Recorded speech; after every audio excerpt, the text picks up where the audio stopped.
Hey, my name is Augustine Colebrook. I'm the principal at Midwifery Wisdom Collective.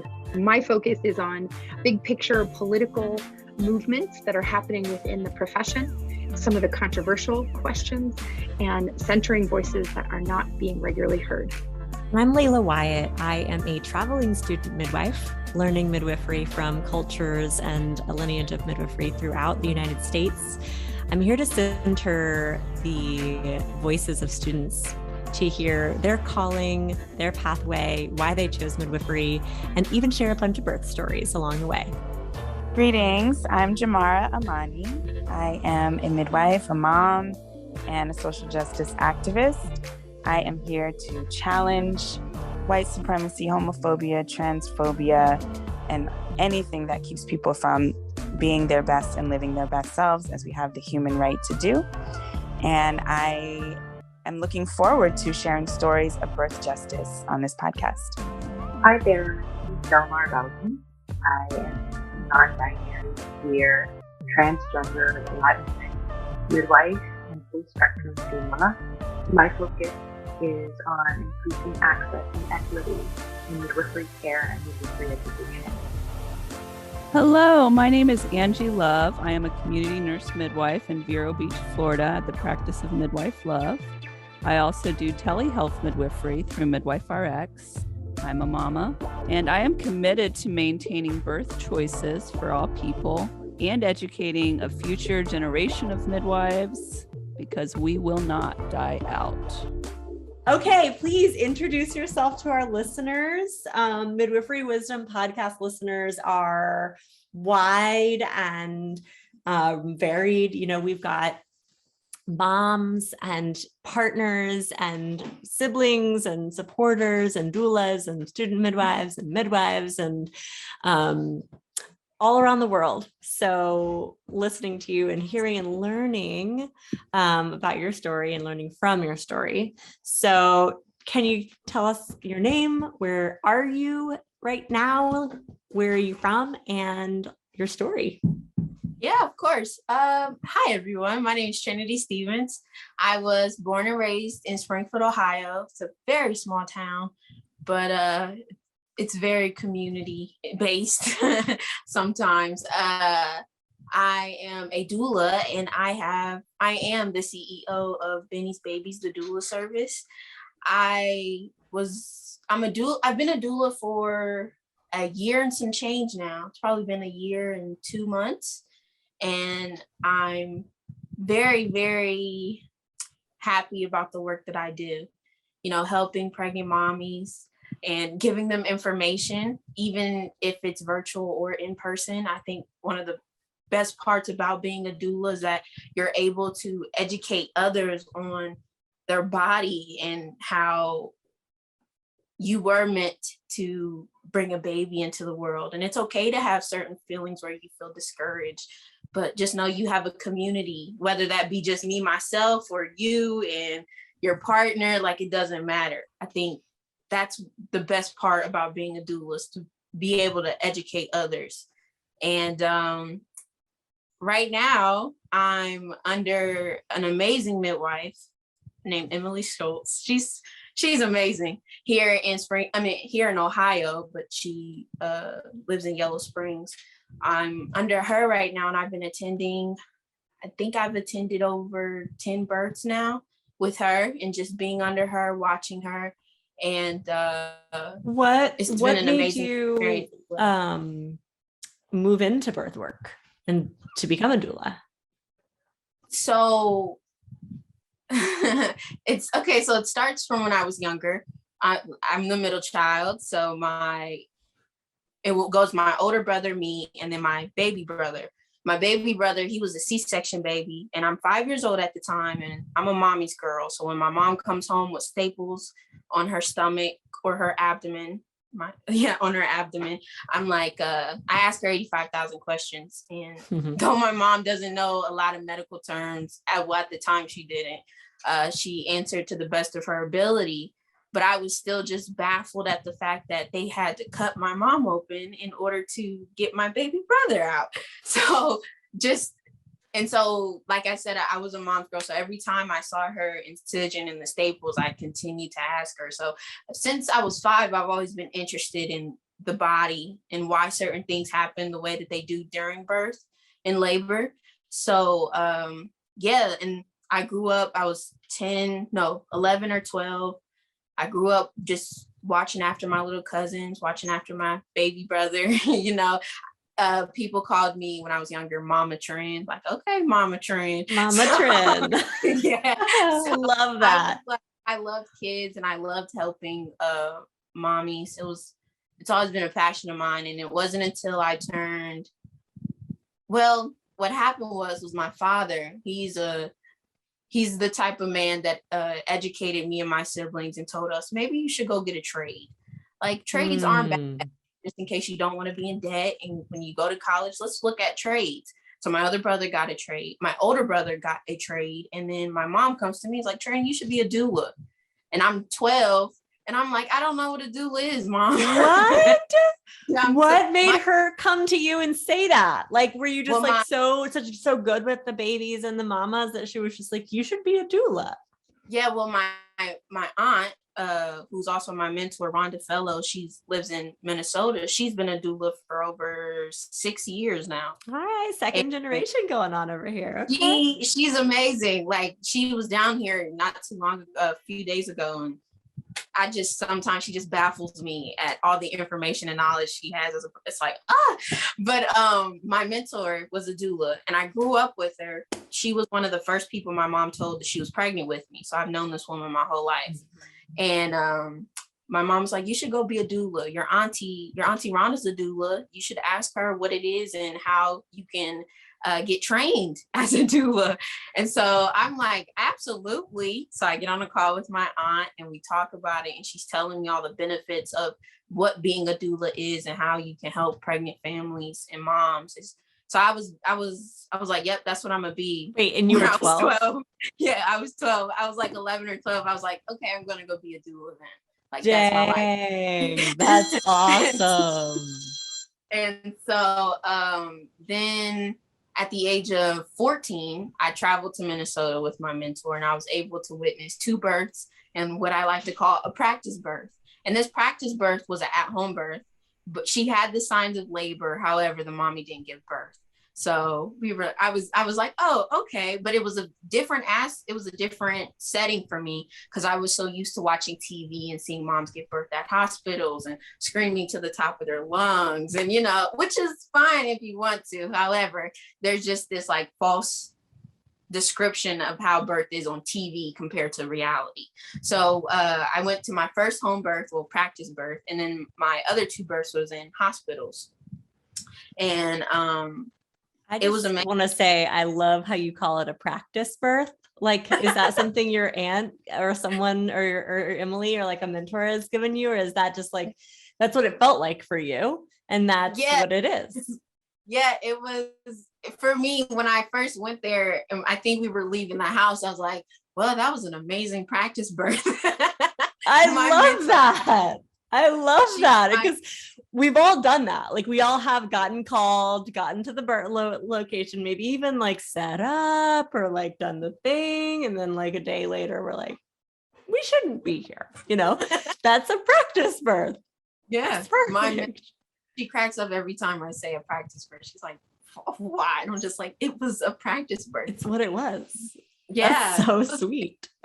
Because it was a different aspect. Mom was on her hands or knees. The midwife, assistant midwife are there encouraging her, which is something you don't see in the hospital. Hospitals, not in all hospitals, I won't say all of them, but in most hospitals, doctors are just the catchers. And midwives, it's more like a friendship, family thing. Even with being with Emily, it's like, I know these people before I'm ever at their birth. It's more so a friend or family connection before it's ever, I'm just going to catch your baby. So that's what I really loved about birth work. I mean, especially home births. Yeah. And yeah. And so then I got back home, and at the age of, I was 14 then, and then I became a doula. I got trained under Nakia Lawson. And I've been a doula since then. Since you were 14. Well, 15. It took me a year. But so are you going to continue with as like the doula work? Or are you looking into midwifery as well? Well, during my freshman year, I went to college as a CCP student. And I wrote papers on the Black maternal mortality rate. And I just saw how Black moms are suffering because there's a lack of people who look like them. So at one point in time, I was like, okay, I'm going to go be an OB. I want to become an OBGYN. Right. And so I was like, okay, that's what I'm going to do. And then I thought to myself, well, the only way that I would feel comfortable being an OB is learning the traditional ways to give birth, which was at home. Like, that's the only possible way. That's not going to happen. You have to like get through the brainwashing and then erase it all just to have the title. Exactly. And so then it took me some time, but I was researching and I Googled up Springfield midwives or Ohio midwives, and literally Emily Schultz's name popped up. And of course I did my research and I emailed her. And ever since then, I told her, like, I think it was at like the 4th or 3rd birth, maybe the 5th. I can't remember. But I told her, I was like, I'm going to go be a midwife because it's a better connection. It's like I said, you're friends with these people before you're ever attending their births. And it's amazing. I was like, okay. And plus here in Ohio, at least we need more Black midwives. Yeah. We need educated Black midwives who can help and serve their communities and their people. So I've decided I'm going to go be a midwife for a while now. Yeah.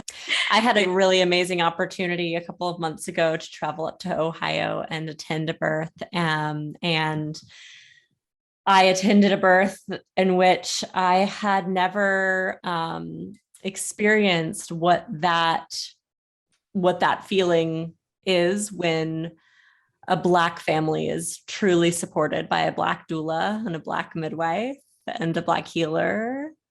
And it was an energy in the room that is not even describable, because the safety and the trust and the lack of like cortisol and stress hormones and fear and worry, and just like you said, the safety of, the person serving me looks like me, understands my community, my culture, my fears, my worries.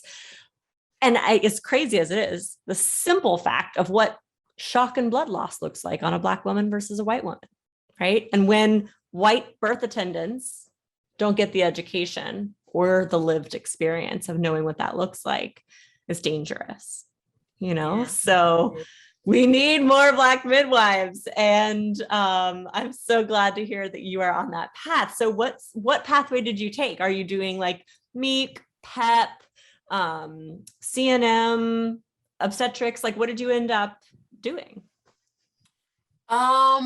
Well, for now, I'm like an intern for Emily. Okay. Like I'm just watching, seeing the ropes, being educated about how there's different types of births, and which I've seen a lot, and it's amazing.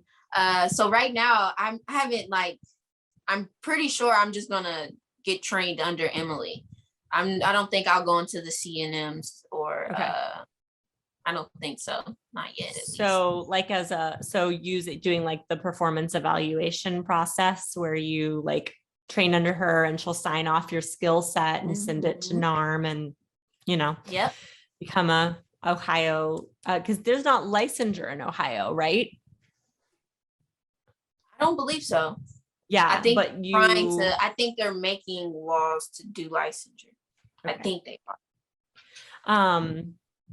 So what made you find or choose Emily, and what about her practice speaks to you the most? What made me choose Emily? Well, for a while, due to COVID, I wasn't able to attend births as a doula, and it was very difficult. And I was like, I was sitting out for a while. for at least the 2 months, I was just like sitting back and I felt like I wasn't doing enough. 2 months without a birth? Yeah, I'm kill just me. like, oh my goodness. So I was sitting back for at least 2 months, not attending any type of births. So I was like, okay, I need to do something. I need to at least put in some action to the point where at least I know I did my part in order for me to help families. So I Googled Ohio midwives and Emily's name popped up. And before reaching out to her, I kind of stalked her. I stalked her Instagram, her Facebook, and her website. So I stalked her for a bit. And then I finally reached out to her and she replied back to me like that. I was like, oh my goodness, I was shaking. I was nervous actually. And and then when being with her, she told me, she was like, I'd have to get a feel of you first before I just let you come along, tag along with me. And so I met with her, and her whole vibe that she had, she was very welcoming. She didn't make me feel out of place, especially because I'm young. Like, she didn't make me feel like I was too young to be in the birthing field. Mm-hmm. So it was more so like a respect. And I was like, okay, she's really cool. She's chill. She's laid back. And I just liked her energy. She was a really nice lady. And still is. She's awesome. And once I attended my first birth with her, I was like, yeah, she's a professional. And still, every birth that we go to, I'm like, she's the bomb.com. These moms are the bomb.com because they're pushing out babies. Yeah. However, when I see her at her work and I see her in her craft, she's amazing. Yeah. Was there, when you were Facebook stalking her, which we all do, right? But when you were doing that, was there something that like you knew in your gut or in your heart that if you saw or felt or heard that she was not the right mentor for you? Like, is there specifically something, not necessarily that you're looking for, but that would really have like turned you off from learning from this person? Probably my biggest thing would be, I think the biggest thing that probably would have turned me off, is if she was racist. I mean, that would probably be my biggest thing. Like, okay, no, I'm fine. Pass. Or, I'll pass. Or if she any like reviews or anything talked about being discriminated against because of their complexion, that would probably be a big turn on for me. Does she serve all families? Yes. Communities? Yeah. Mm-hmm. She serves everybody. But is that something that you feel like in your community is common or no? Like there's some real shit. There's some real racism going on with midwifery. Yeah, I live in a back country. We live in straight country roads with a lot of white people who are proud about who they come from. And there's definitely, I definitely live in a town where I know I'm not welcomed in certain places, in certain areas. But growing up in a community like that though, like even me, I'm a little Black girl and I grew up in the suburbs with a predominantly white neighborhood. So I hung around a lot of white kids and a lot of white girls, and Hannah Montana was always pushed on TV. Like white girls everywhere. So me as a little Black girl, I'm like, oh, I want hair like them. I want to be like them. My mom looked me dead in the face. She's like, you're getting locks.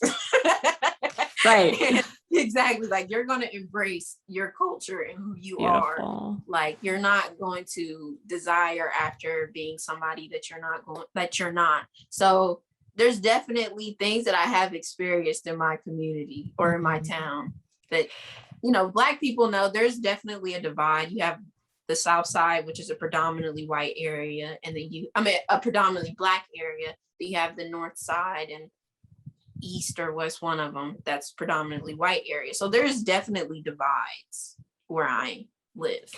Do you feel like birth blends those divides? Because everyone needs, if you're going to have a home birth, I'm sorry, but babies come out of the vagina, whether you're white or black, so do you feel like, like midwives and birth workers can really truly serve, safely in your area? Yes, I do. And I mean, yeah, I do. I do think that there would, because I mean, like you said, at the end of the day, there's no, just because you're white don't mean that your baby ain't gonna come out your vagina.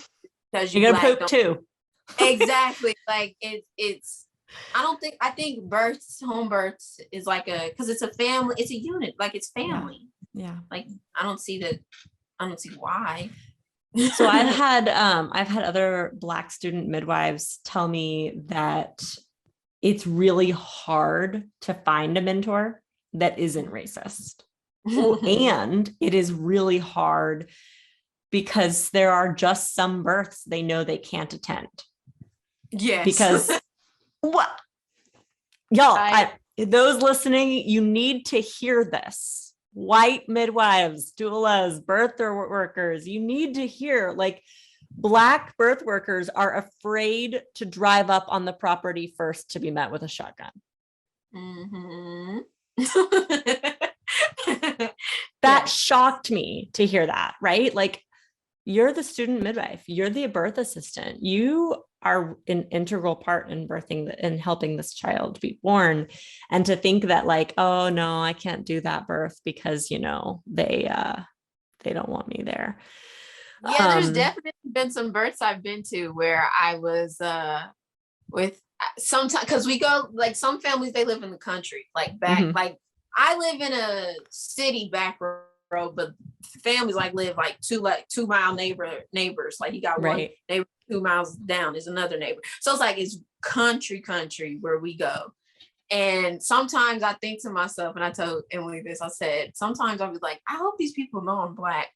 Because there is that before fear. I show up alone on their property.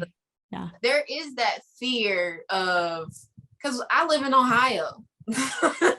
Like, we live in, like I always say, we live in a country where white people have their opinions about Black people. So there is that fear of, oh snap, I hope they don't call me outside my name. So yeah. So kind of on that note, do you plan to practice where you are now? Or do you plan to, like, what's your plan after you become a midwife?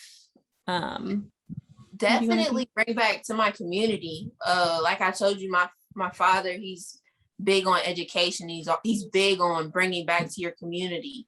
So the hope is that I become a midwife and come back to the moms here in Springfield and help them. And because a lot of moms in my town, or a lot of women in general, I'm not going to say a lot of women in general, but some women don't know the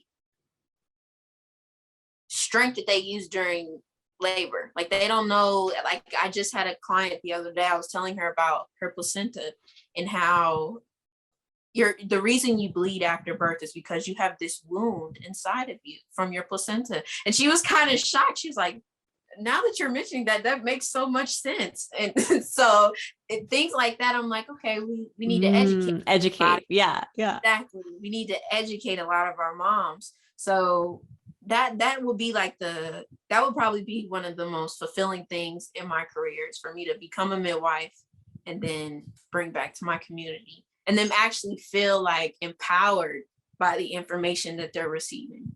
I love that. How many birth centers or midwives are there in your community? And are any of them doing anything like, fertility education and prenatal education, bodily education, and things like that, like you're wanting to do? We have WIC in the Pregnancy Resource Center here in Springfield. And I'm trying to think. I believe one of the clinics, I don't know which, I forget which one it is, but one of them do like childbirth education classes. They do offer that to moms. And then no, there's there aren't any midwives here in Springfield, at least not any home birth midwives. So where does Emily live? Or where does Emily serve? Emily lives in Yellow Springs, but here in Springfield, Emily serves a lot of places. Sometimes we'll travel like at least an hour away. So you travel to her and and the births. Okay, so there is no one in your town. No, not that's doing the work like home birth midwives are. That's for you. Yeah. Hopefully I can be that home birth midwife. That's for you. I love it. Do you have a good birth story for us? So I've had one birth. Shoulder dystocia baby. And this baby was stuck. I mean, stuck like Chuck. Like how many minutes between head and shoulders? I'm sorry, say that one more time. Do you know how many minutes between head and shoulders? For me personally, it felt like forever. It was quick. I'm pretty sure it was so quick. But for me, I was like, oh my gosh. Because it was probably like my third or fourth birth I've been with Miss Emily. And so, yeah, but the baby's fine, mommy's fine, everybody's great. However, when we were there, we had mom kind of curled up in a ball. She has like the barb headboard, so she was kind of curling up and pushing. But then the baby crowning, the baby's like just the crown part of the baby's head got stuck.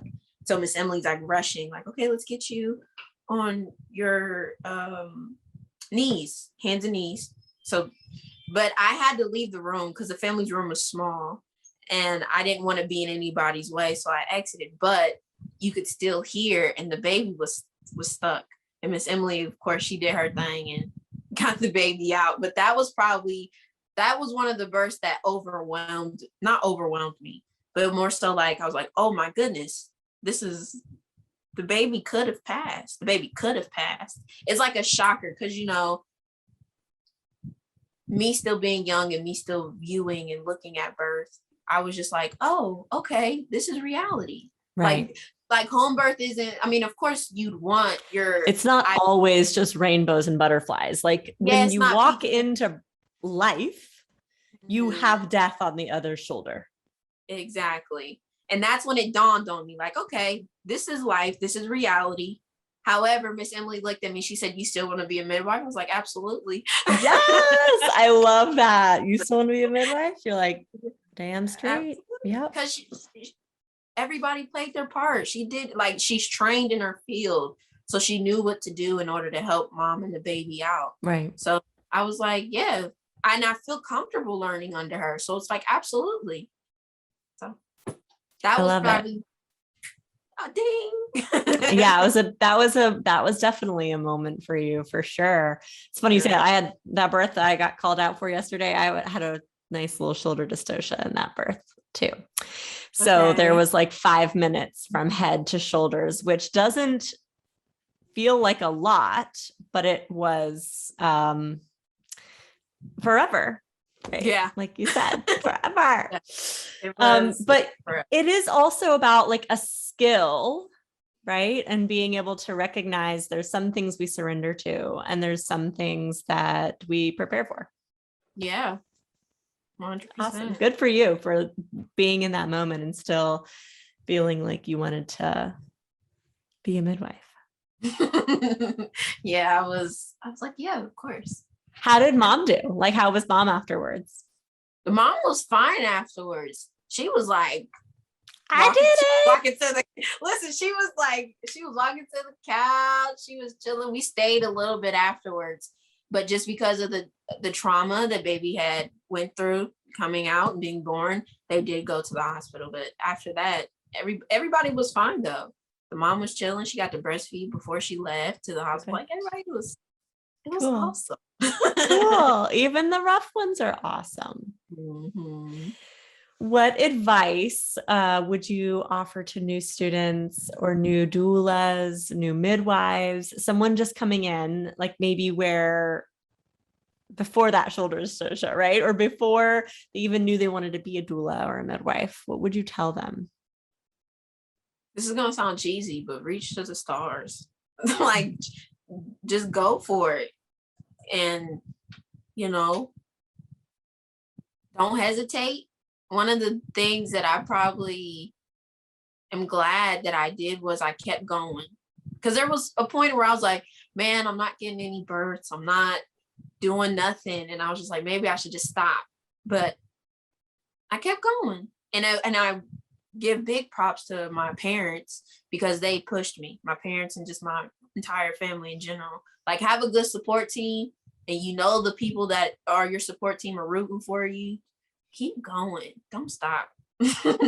Yeah. Speaking of support, do you have any like fellow doulas or students that you confide in and work with and can lean on each other in your community, or is it just you?